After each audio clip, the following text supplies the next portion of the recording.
καλησπέρα. Καλησπέρα, Άκη. Και χαρά. Πάρα πολλά ερωτήματα από σένα στην αρχή και από όλους τους άλλους που μίλησαν πριν από μένα. Μόνο που Πες μου αυτά που έχεις για μένα, να τα προλάβουμε να τα απαντήσουμε. Αυτά που είπες εσύ συνοψίζονται σε ένα ερώτημα. Ναι. Γιατί, κύριε Κόκαλη, αφήσατε γυμνό τον Ολυμπιακό? Δόθηκε μια εντύπωση ότι όλα όσα έγιναν εν αγνία του Πρόεδρου. Δεν είναι έτσι. Δεν υπάρχει εν αγνία, το είπα εγώ. Δεν υπάρχει εν αγνία. Τώρα καταλαβαίνει το μικρό το μωρό παιδί τώρα. Έγιναν λοιπόν εν γνώση του Πρόεδρου. Εν γνώση του. Γιατί? Αυτό είναι το μεγάλο ερώτημα που πικραίνει τον κόσμο και τον κάνει να συμπεριφέρεται έτσι, να είναι πληγωμένος. Γιατί όλοι κάνουν λάθη όσοι δουλεύουν, έτσι. Όμως όταν καταλάβουν ότι κάνουν λάθη, κάνουν το πάνω να τα διορθώσουν. Είδες εχθές όταν έχανε την μπάλα ο Μέλμπερτ πως έκανε να το διορθώσει? Μόνο. Σκύλιασε. Ναι. Εμείς βλέπαμε τους μορφασμούς στη τηλεόραση και λέγαμε για όνομα του Θεού, άλλους παίκτες δεν έχει ο Ολυμπιακός. Έτσι λοιπόν το ίδιο έχει απέτηση ο αγνός φίλαθλος του Ολυμπιακού να κάνει ο πρόεδρος του. Γιατί έτσι τον έχει συνηθίσει. Εφόσον κάνεις λάθος. Όχι μόνο τώρα έχει συνηθίσει, είναι και αυτονόητο. Άμα είσαι πρόεδρος στον Ολυμπιακό, θα αξίζει. Θα είσαι πρόεδρος στον Ολυμπιακό και ο πρόεδρος το έχει αποδείξει ότι αξίζει και με το παραπάνω.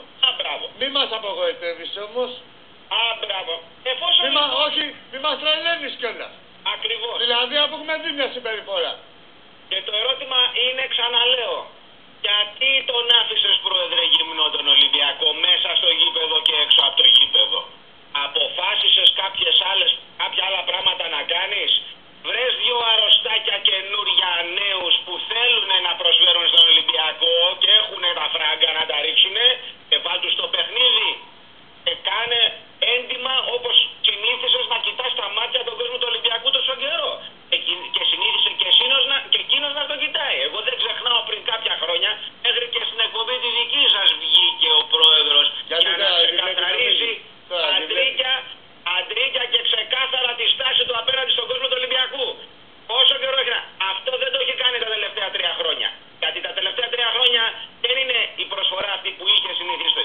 Μην κοιτάμε ότι οι άλλοι να το πω αλλιώς. Ότι έχει κλονιστεί η εμπιστοσύνη.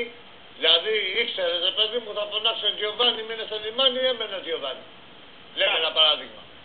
Ή έβλεπες ένα παίχτη καλό, λες τον έχουμε. Άμα το πούμε και στον πρόεδρο, το πήραμε κιόλας. Λοιπόν, αυτές οι απάτες των τελευταίων μηνών, Φερναντίνιο, Γκονζάλες, ένα σωρό ψέματα στον κόσμο του Ολυμπιακού. Αυτοί είναι για να μην τις πάρουν. Αξίζει ο κόσμος ο αγνός τέτοια συμπεριφορά? Όχι, δεν αξίζει. Γιατί ρε παιδιά αυτό είναι το χειρότερο. Γιατί ρε πρόεδρε δηλαδή, αντιμετωπίζεις? θα σου πω εγώ κάτι άλλο. Πες ότι έβγαινε το καλοκαίρι ο πρόεδρος και έλεγε, ξέρετε κάτι ρε μάγκες. Επειδή είναι κυκλής και δεν βγήκαμε και Champions League πέρυσι και κάναμε και κάποιες μεταγραφές, δηλαδή βλέπε Διόγκο, βλέπε έτσι, δοθήκανε κάποια λεφτά, τώρα δεν μ' πιάσανε το, θα το δούμε στην πορεία αυτό.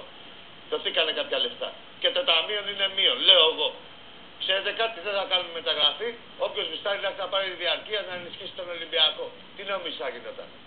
Ο κόσμος του Ολυμπιακού έχει ανταποκριθεί. 35.000 και άλλοι 35.000 θα παίξουν. Ο κόσμος του Ολυμπιακού έχει ανταποκριθεί σε όλα τα καλέσματα που του έχουν απευθύνει. Ρε, θα ρωτήσω τι έλεγα.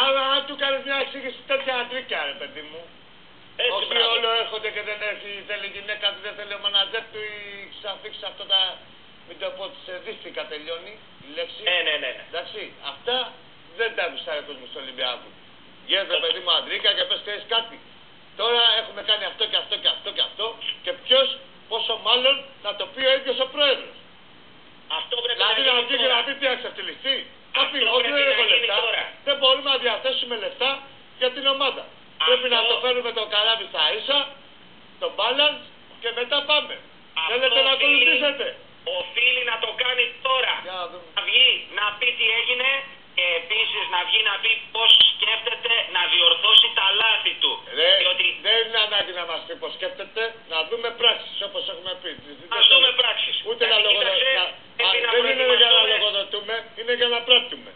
Πρέπει να ετοιμαστούμε για τα play-off εκεί.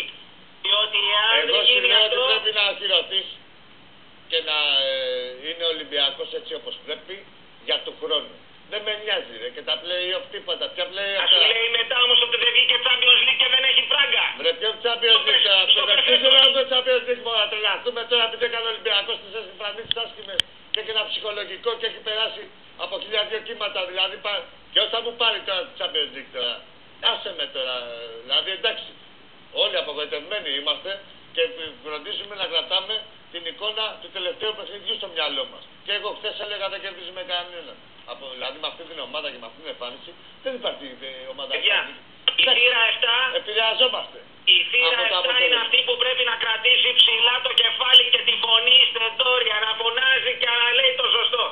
Κανένα κράτησμα. Τίποτα. Καμία αφορμή σε οποιονδήποτε να κακολογήσει.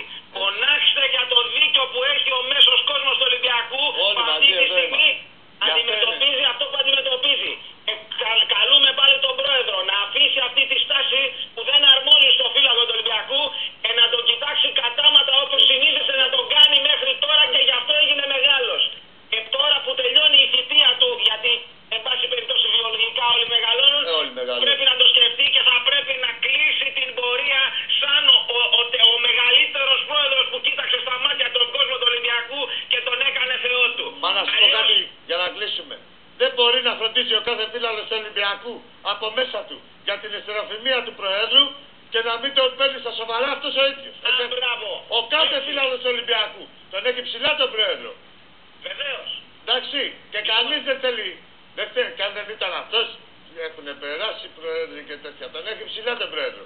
Φρόντισε ρε Πρόεδρε και εσύ να έχει την ιστεροφημία έτσι όπως πρέπει. Τη χαρά μου που είμαι φύλαδος του Ολυμπιακού και να είμαι υπερήφανος για αυτή τον κόσμο της θύρας 7 που βλέπω μια φοβερή ωριμότητα και μια φοβερή συμπαράσταση στην ομάδα που δυστυχώς δεν υπάρχει τέτοιο πράγμα αλλού. Καλά στην Ελλάδα δεν το συζητάμε. Δεν μας νοιάζει καλά τι δουλειά έχουμε εμείς. Και η θύρα 7 τι είναι? Η θύρα 7 είναι αυτή που είναι η μελλοντική 15-14, θύρα 15-14. Αυτή είναι. Όπως είμαστε έτσι είναι. Ο κόσμος του Ολυμπιακού δεν ξεχωρίζει από κανένα. Είναι η φωνή. Αυτή είναι η φωνή. Άλλο τώρα σήμερα κλείνουμε και να κλείσουμε γιατί με πιέζουν και από μέσα. Εσύ δεν μαζεύεσαι με 10 διπλανούς σου να πεις ένα σύνθημα.